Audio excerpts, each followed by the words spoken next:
Welcome to our channel, where we love to share amazing stories from the natural world. Today, we have a truly extraordinary tale to share with you.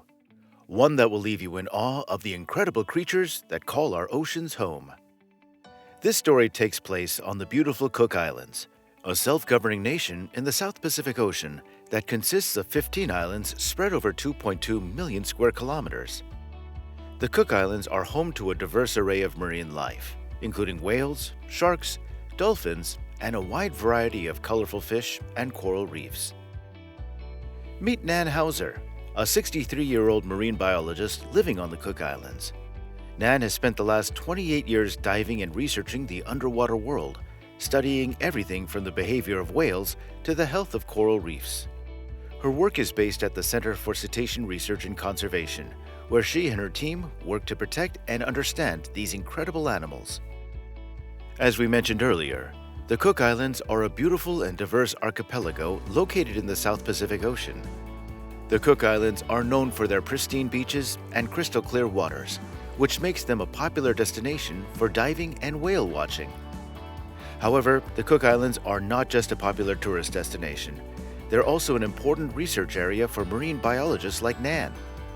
The Center for Cetacean Research and Conservation, where Nan works, is based in the Cook Islands and conducts important research on the behavior and conservation of whales and other marine life. The Cook Islands are also protected by laws that restrict boats, aircraft, and people from getting too close to whales in order to preserve the delicate balance of the ocean ecosystem.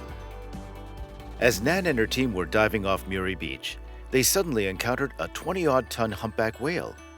At first, Nan was thrilled to see the whale gently circle and nudge her, but as the encounter went on, it became clear that there was a far more threatening presence nearby. Partway through the event, the team noticed a tiger shark swimming by, and not exactly a tiny one at that. Other fishermen and divers have seen this same shark nearby the reef and say that it is as big as a pickup truck, Nan told Jack Williams at the Daily Mirror. Some say that it's 20 feet or 6 meters long. Nan claimed in all of her years diving as a marine biologist, she had never experienced anything like it. I've spent 28 years underwater with whales and have never had a whale so tactile and so insistent on putting me under its head, or belly, or back, or most of all, trying to tuck me under its huge pectoral fin, she said. When the whale decides it wants to approach you, sometimes all you can do is calmly sit and try not to get it upset. I tried to get away from him for fear that if he rammed me too hard or hit me with his flippers or tail, that he would break my bones and rupture my organs. If he held me under his pectoral fin, I would have drowned, says Nan. Despite the potentially dangerous situation, Nan is grateful to have lived to tell the tale, suffering little more than a few scrapes and bruises. As a marine biologist, she was left mystified by the whale's behavior.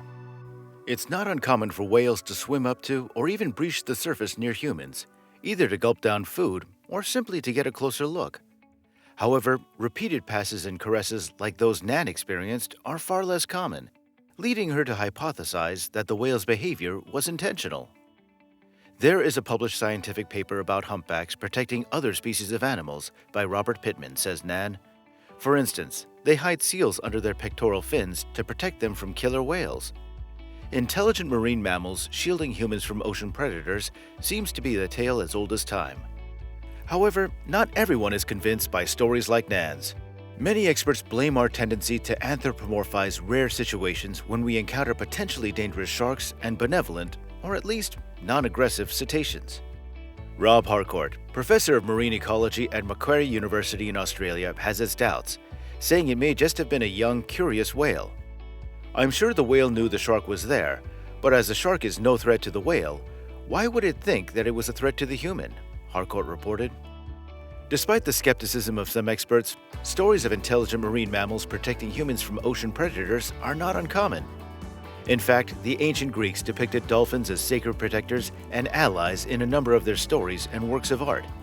However, such encounters are too rare to study, are hard to explain, and the whales aren't talking, so it's difficult to know for sure what's going on in these cases. That's not to rule out altruism in Nan's case. Whatever the humpback whale was thinking in this particular case, Nan is incredibly thankful to have had such a once-in-a-lifetime experience and to have come out of it unscathed. But as exciting as it was, Nan warns that whales are not always this friendly. Whales do and have killed people inadvertently, says Harcourt. A very good friend of mine was knocked unconscious by a young whale from his surfboard when the whale was behaving exactly the same as the one in the video, and only lived as he was rescued by others. Other instances of whale-human interactions, both positive and negative, serve as a reminder of the power and majesty of these creatures. It's important to respect their space and to always be mindful of the potential dangers when interacting with them in the wild. The concept of attributing human characteristics and emotions to non-human beings, known as anthropomorphism, has a long history in human culture. From ancient mythology to modern literature and media, humans have often depicted animals, plants, and even inanimate objects as having human-like qualities. This tendency to anthropomorphize can be seen in many different forms, from attributing human emotions to our pets to personifying natural disasters as vengeful gods. One possible reason for our tendency to anthropomorphize is that it allows us to better relate to and understand the world around us. By attributing human qualities to non-human beings, we can make sense of their behaviors and actions in a way that feels familiar to us.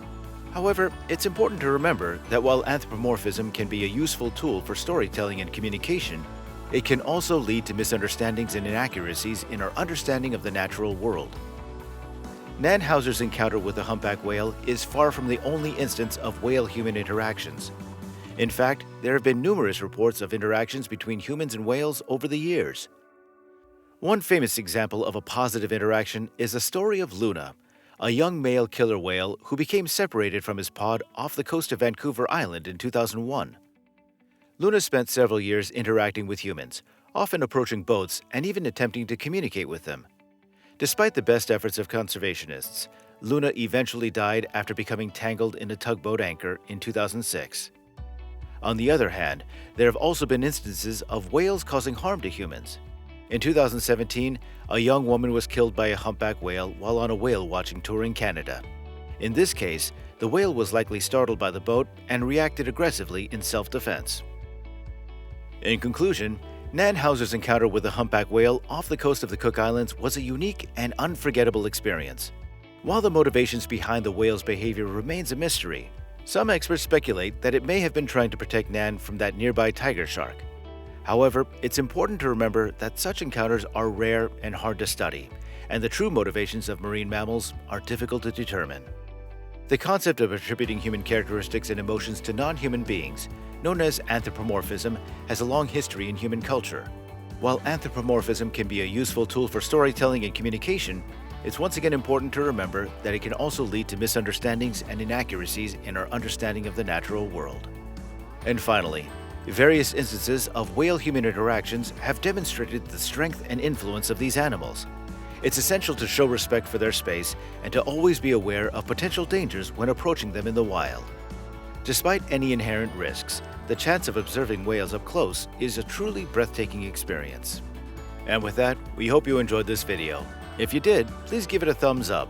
If you want to see more videos like this one, subscribe to our channel and ring that bell to be notified of when I have another story to share with you. Thanks for watching, and we'll see you next time.